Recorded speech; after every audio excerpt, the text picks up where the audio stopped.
à tous et bienvenue dans cette vidéo, j'espère que vous êtes tous en forme.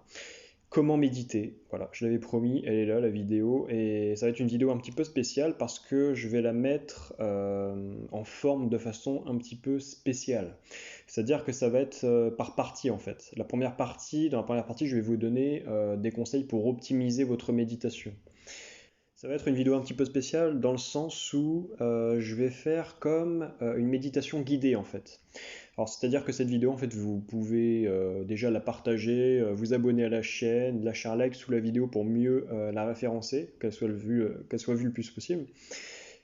Alors vous pouvez faire une capture vidéo, normalement sur votre portable vous pouvez le faire, de la vidéo. Comme ça vous n'avez plus besoin de vous connecter à internet, c'est beaucoup plus simple pour l'écouter et pour appliquer ce que je vais vous dire.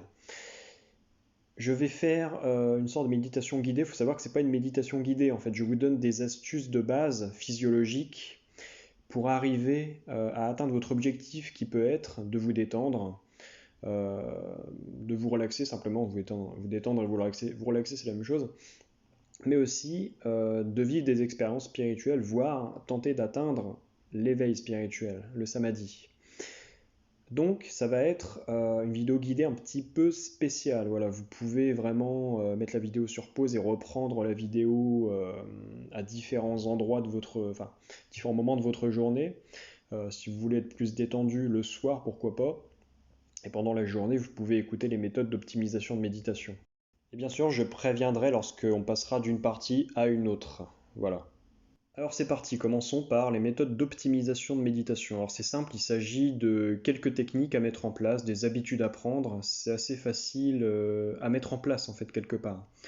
Il n'y a pas beaucoup de contraintes en fait à supprimer de sa vie pour arriver à mettre ces quelques petites méthodes en pratique. Mais ça fait une grosse différence pendant les méditations.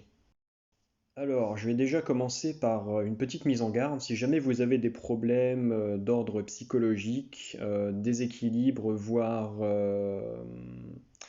bipolarité ou schizophrénie, il vaut mieux éviter la méditation. Pourquoi? Parce qu'en fait, ça va déjà vous mettre dans un état de conscience modifié. Et chez vous, de base, les états de conscience modifiés sont très forts, surtout pour les gens schizophrènes. Alors, je sais qu'on pourrait me dire, oui, mais l'hypnose, ça peut faire partir les problèmes de bipolarité. Oui, c'est possible, sauf que vous êtes accompagné quand vous êtes en hypnose. Vous voyez, la bipolarité, ça peut venir de n'importe quoi, ça peut venir de traumatisme, et vaut mieux éviter la méditation, voilà, juste parce que ça peut vous mettre dans un état de conscience modifié. Traitez le problème avant de commencer à aller voir un professionnel, pourquoi pas un hypnothérapeute d'ailleurs, et là, vous pourrez commencer sérieusement votre pratique de la méditation. Très bien, je vais commencer par la première méthode d'optimisation de méditation qui est d'avoir un état d'esprit positif. On l'ignore, mais quand on a un état d'esprit négatif pendant une méditation, on peut faire des hypnagogies négatives. En fait, c'est des phases de rêve. Et il y a beaucoup de personnes qui on dit, sont cristallisées, c'est-à-dire qu'elles ont des croyances erronées, en fait. Elles voient des films d'horreur et tout ça, vous voyez, dans lesquels il y a des démons. Et à partir du moment où ces personnes ont un état d'esprit négatif et se mettent en méditation, elles vont avoir des images mentales qui risquent fortement d'être démoniaques. Et ça va gâcher leur séance de méditation, et ça va faire qu'en fait, il va y avoir une peur qui va s'installer pendant les méditations. Vous voyez, une appréhension, une angoisse. Donc, il vaut mieux éviter déjà d'avoir un état d'esprit négatif. Si vous avez passé une journée pourrite, ne méditez pas, surtout pas. Reporter la séance de méditation au lendemain, au pire, pourquoi pas. Si jamais vous avez des croyances religieuses particulières, avec des démons et tout ça, des esprits maléfiques, faut déjà faire de la décristallisation. Voilà, faut décristalliser les cristallisations mentales. Il faut lire des livres, enfin différents livres, d'autres livres en tout cas que ceux que vous lisez, si jamais c'est le cas pour vous. Euh, et finalement, essayer de rationaliser les choses. Voilà. Et c'est un processus qui s'étale sur le temps. Et à force, vous allez avoir un état d'esprit sain, adapté à la séance de méditation. Deuxième conseil essentiel, c'est de suivre les cycles jour-nuit. Pourquoi? Eh ben, en fait, il faut que votre glande pinéale sécrète les bonnes hormones au bon moment. Donc il faut la réhabituer finalement au bon cycle jour-nuit. Parce qu'on a tendance à avoir de la lumière artificielle qui perturbe la glande pinéale. Et je vais tout de suite enchaîner sur le conseil numéro 3. Couper toute source de rayonnement artificiel, c'est-à-dire Wi-Fi, 4G, voire 5G maintenant, ce qui est absolument horrible, et tout ce qui est lumière bleue des téléviseurs, voilà, parce que ça aussi, ça perturbe la glande pinéale et les sécrétions qu'elle est censée sécréter de base en fait. Ça peut aussi perturber le sommeil, donc voilà. Pour ce qui concerne la 5G, parce que maintenant c'est en train d'être déployé un petit peu partout en France et dans le monde entier, ça a commencé en Chine, à Wuhan, comme par hasard. Bon, je suis pas complotiste, mais c'est un drôle de hasard quand même. La 5G, il y a un truc que je voudrais faire passer un message, c'est que déjà c'est une technologie un petit peu différente, c'est-à-dire que c'est une technologie en fait qui cible directement le portable, là où la 4G en fait c'est vraiment une onde diffuse, vous voyez. La 5G, ça cible le portable ou l'autre appareil que vous utilisez, bref. Faites attention à ne surtout pas utiliser la 5G dans les immeubles. Pensez à vos voisins qui sont peut-être plus sensibles que vous au rayonnement électromagnétique. Voilà, c'est ce que je tiens à dire absolument. Et pensez surtout aussi à vous tenir à plus de 5 mètres des appareils à côté desquels vous méditez. Si vous méditez et que vous avez beaucoup d'installations qui émettent des ondes Wi-Fi et tout ça, tenez-vous minimum à 5 mètres. Voilà, c'est important. Autre astuce maintenant, évitez l'excitation. Quand je dis éviter l'excitation, je veux dire éviter de trop bouger. Vous voyez, ne faites pas d'activité physique super intensive avant de méditer, par exemple. Sinon, ça ne marchera pas, vous ne serez pas assez détendu. Évitez aussi l'excitation sexuelle. Si jamais vous avez tendance à avoir des excitations sexuelles le soir, par exemple avec votre partenaire si vous êtes en couple, et que vous voulez méditer, changez d'habitude.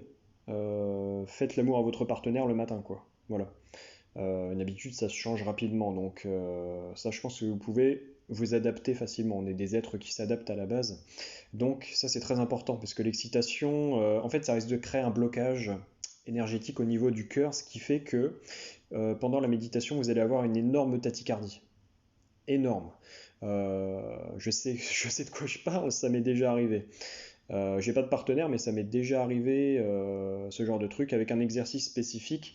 Je vous en parlerai plus tard quand je vous parlerai des dangers du New Age. Voilà. Alors maintenant, nouvelle astuce pour optimiser les méditations, ne pas manger entre les repas. Pourquoi je dis ça?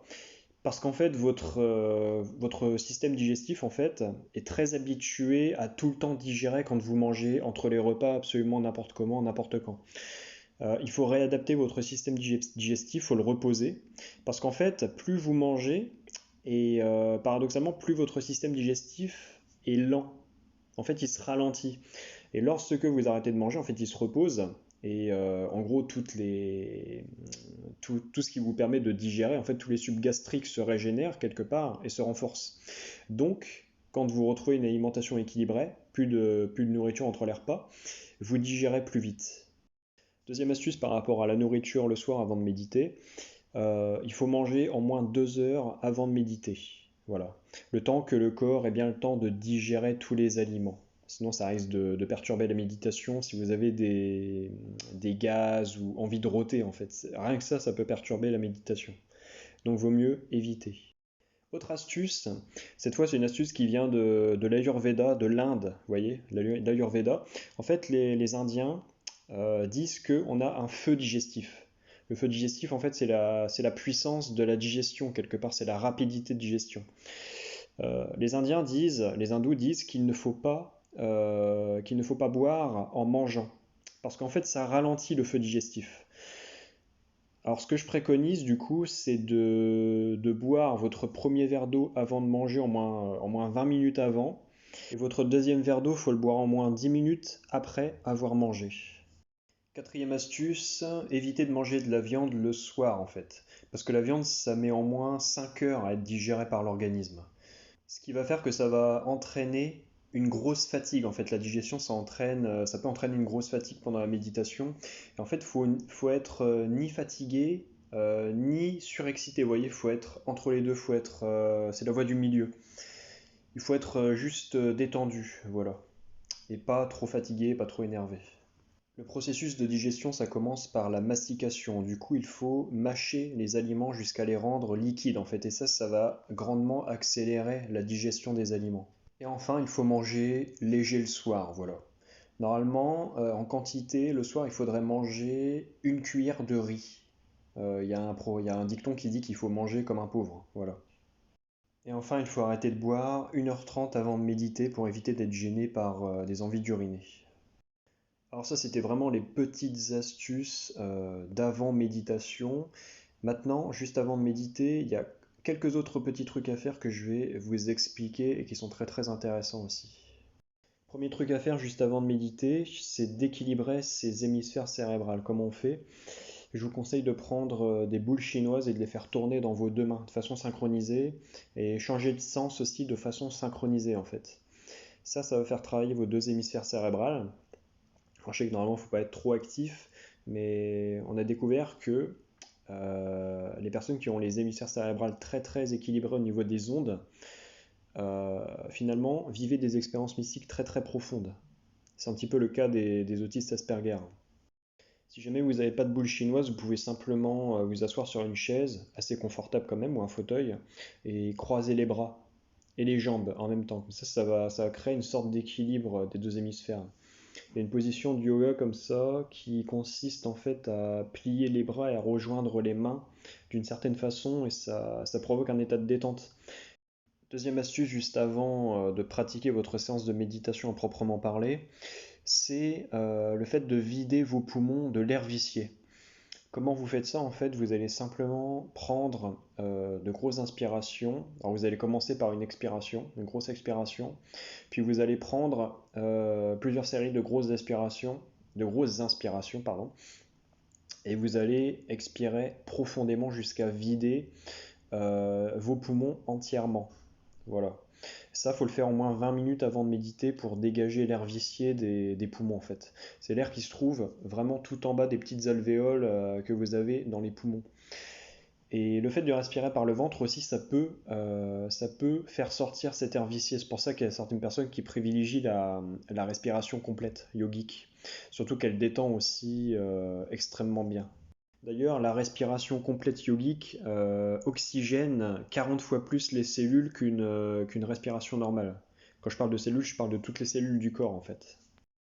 Nous voici maintenant à la seconde partie de cette vidéo. C'est la partie qui va ressembler un petit peu à de la méditation guidée, c'en est pas. Alors commençons maintenant. Vous êtes prêt à méditer. Alors vous êtes peut-être assis sur une chaise confortable, le dos bien droit surtout.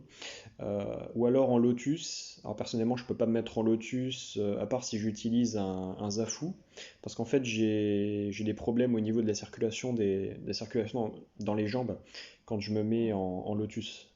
En fait, j'ai des fourmillements et c'est très très désagréable. Donc je peux pas le faire sans un zafu.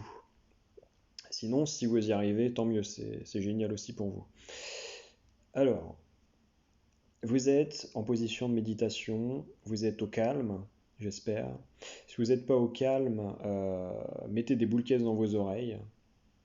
Alors pas maintenant, parce que je vais devoir vous expliquer comment on fait pour méditer. En tout cas, je vais vous expliquer mes méthodes et celles d'autres personnes. Donc si vous mettez les boules caisses, forcément, vous n'allez pas trop comprendre ce que je dis, vous voyez. C'est logique. Bref. Alors commençons. Vous êtes assis en lotus, comme je l'ai dit plus tôt, ou sur une chaise, le dos bien droit, relaxé au calme. Vous fermez les yeux, détendez-vous. Surtout détendez les muscles, parce que la détente musculaire, c'est la première phase. Détendez les muscles des bras, les épaules, les trapèzes, les muscles des doigts. Concentrez-vous, faites un scan corporel. Concentrez votre attention sur les muscles du visage. Parce que les muscles du visage sont les plus difficiles à détendre. Donc, commencez par détendre la zone autour des yeux, la zone autour de la bouche, la zone autour du nez aussi, parce qu'on peut être tenté de crisper la zone autour du nez, et aussi le front, ce qui est très désagréable. Mais ça va, c'est assez rapide, on s'habitue assez rapidement au fait de se détendre. Ça devient un automatisme assez rapide. Ça, c'était la première étape. La deuxième étape, ça va être de se concentrer sur la respiration. La respiration, en fait, vous allez vous allez respirer normalement sans trop forcer la respiration. En fait, vous allez respirer comme si vous faisiez de la cohérence cardiaque. Comment on respire en cohérence cardiaque? En fait, vous inspirez pendant 5 secondes à un rythme lent, vous voyez, comme si c'était vraiment une respiration tout à fait normale. Et sans temps de pause entre inspiration et expiration, vous allez expirer pareil 5 secondes. Et vous allez faire ça pendant toute la durée de la méditation. Voilà. Tout en restant concentré sur le relâchement musculaire de votre visage, de vos bras, de vos trapèzes, de vos épaules, de vos jambes, de vos doigts de pied, de vos orteils, de tout votre corps. Ça, c'est la première étape. Vous pouvez mettre un certain temps à maîtriser ces deux étapes en même temps. Donc, c'est bien de s'entraîner 2 ou 3 semaines à détendre son corps, donc relâchement musculaire et concentration sur la respiration. Voilà. Alors après ça, la troisième étape, ça va être la vacuité cérébrale. Alors la vacuité cérébrale, en fait, c'est simplement le fait de faire le vide. Vous voyez, vous pensez à rien. Quand vous avez une pensée qui arrive, vous la laissez passer comme un nuage, en fait. Pour faire de la vacuité cérébrale, il y a quelque chose qu'il faut comprendre, c'est qu'en fait, il faut être concentré sans être concentré. C'est un petit peu difficile à saisir, c'est un petit peu Alors moi, je l'appelle l'attention active. C'est-à-dire que vous allez, comme si vous écoutiez quelqu'un vous parler, vous allez écouter le silence. Vous allez être présent au silence. Voilà. Alors bien sûr, si vous faites de la méditation dans le but de rechercher une certaine détente, une certaine relaxation, vous pouvez écouter de la musique. Il n'y a pas de souci avec ça, tant que vous êtes concentré sur ce que vous faites, il n'y a pas de souci. Par contre, si votre but c'est d'atteindre le samadhi, ce qui n'est pas simple, c'est l'illumination, eh ben, vous devez couper toute source de perturbation extérieure. Musique, distraction, vous devez faire en sorte d'être à l'aise aussi. Ouvrez une fenêtre, c'est conseillé d'ouvrir une fenêtre, coupez le chauffage et mettez un pull bien chaud, un truc genre pull bien épais quoi, genre veste avec une fourrure, vous voyez, un truc qui vous tient bien chaud. C'est important d'avoir un air qui est bien renouvelé pendant la séance de méditation. Pourquoi faut-il mettre un truc chaud sur son corps pendant qu'on médite? Euh, En fait, on peut faire de l'hypothermie. En fait, la température du corps, arrivé à un certain stade de détente et de profondeur dans la méditation, la température du corps va chuter. Comme si on s'endormait en fait. Bah, c'est ça en fait, on s'endort. Par contre, si on arrive à rester concentré et lucide pendant qu'on s'endort, on peut faire l'expérience transcendante. Et qu'est-ce qui se passe quand on fait l'expérience transcendante? Ben, il faut être bien accroché parce que ça peut faire extrêmement peur, voilà. Et c'est notamment pour ça que je dis qu'il faut être bien équilibré mentalement au début de la vidéo. C'est ce qu'on appelle une montée de Kundalini subite. La montée de Kundalini, en fait, c'est une énergie, c'est votre énergie vitale, en fait. Alors, elle porte plusieurs noms dans différentes traditions. Pour les hindous, c'est la Kali et la Shakti. L'énergie féminine et masculine. Il y a deux Kundalini, en fait. Il y en a une qui part des organes sexuels, enfin du bas de la colonne vertébrale pour monter jusqu'au cœur. Et il y en a une autre qui est du cœur, monte jusqu'à la tête et ouvre finalement le chakra coronal.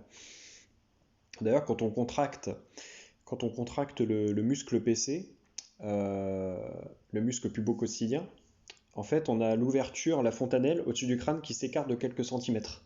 Donc c'est assez marrant comme détail, je trouve.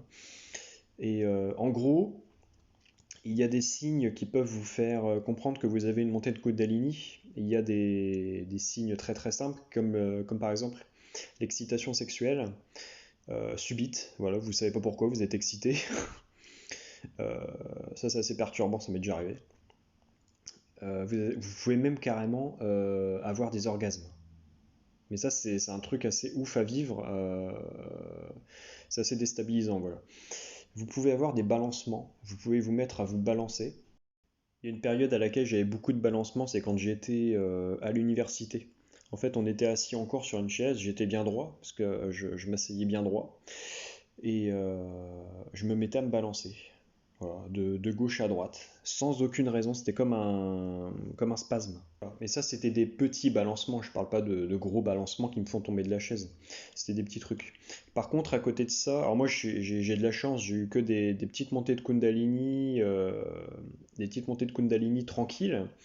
Par contre, il y a des gens chez qui c'est subi, mais c'est vraiment soudain en fait. Les gens font des dépressions, les gens ont des migraines de tarés, ils ont des nuits noires de l'âme aussi, on appelle ça les nuits noires de l'âme. C'est-à-dire que la personne fait une grosse dépression, très grosse dépression, et ça peut durer plusieurs mois, voire plusieurs années pour les cas les plus extrêmes. Donc oui, ça peut être extrêmement dangereux si vous n'êtes pas équilibré psychologiquement et émotionnellement. Il y a des gens qui finissent en psychiatrie. Il y a beaucoup de personnes en psychiatrie, les docteurs ne le savent pas et tout ça, mais c'est des gens qui ont eu des montées de Kundalini. Beaucoup, hein. Peut-être même plus de personnes comme ça que de personnes réellement cinglées, vous voyez. Un jour, j'ai eu une montée de Kundalini extrêmement violente. Alors, quand je dis extrêmement violent, je pèse mes mots, quoi. Palpitations de taré, j'avais jamais eu des palpitations comme ça. J'étais obligé d'arrêter ma séance. C'était un truc assez spécial que je faisais. C'était pas vraiment une méditation, c'était la concentration énergétique taoïste. Euh, alors je me considère comme étant taoïste, j'ai la façon de penser un petit peu taoïste, mais par contre ce genre de pratique, faut pas le faire, faut faire de la méditation classique. Mais un jour je vous raconterai ce qui m'est arrivé, c'était assez déstabilisant quoi. Et ça m'a pas mal refroidi, pas par rapport à la méditation, mais par rapport à toutes ces méthodes New Age. Voilà. Concrètement, hein, c'était pas taoïste en fait, c'était clairement New Age. Voilà. Alors je vous rassure, hein, les méthodes que je vous ai données sont absolument sans danger. Voilà, je les pratique depuis un an. Elles sont absolument sans danger. Avant, je pratiquais déjà les mêmes techniques, mais sans en avoir conscience. Du coup, le fait d'en avoir conscience, d'entendre d'autres personnes dire ça, en fait, ça m'a donné conscience du fait que j'étais inconscient de déjà utiliser les méthodes. Du coup, je les ai perfectionnées. Et là, j'ai un très bon niveau. Donc, si vous utilisez les techniques, pas de souci, elles sont très efficaces. Voilà. Voilà, sur ce, c'est déjà la fin de la vidéo. Enfin, après 22 minutes quand même, 23 bientôt. Euh, Lâchez un like, partagez la vidéo si elle vous a plu, abonnez-vous, n'hésitez surtout pas à faire parler de la chaîne, parler de la chaîne autour de vous. Ça peut être, il faut qu'elle s'agrandisse, ce sera génial que la chaîne grandisse. Et moi, je vous dis à la prochaine pour toujours d'autres sujets de vidéo. Le prochain sujet de vidéo va être passionnant.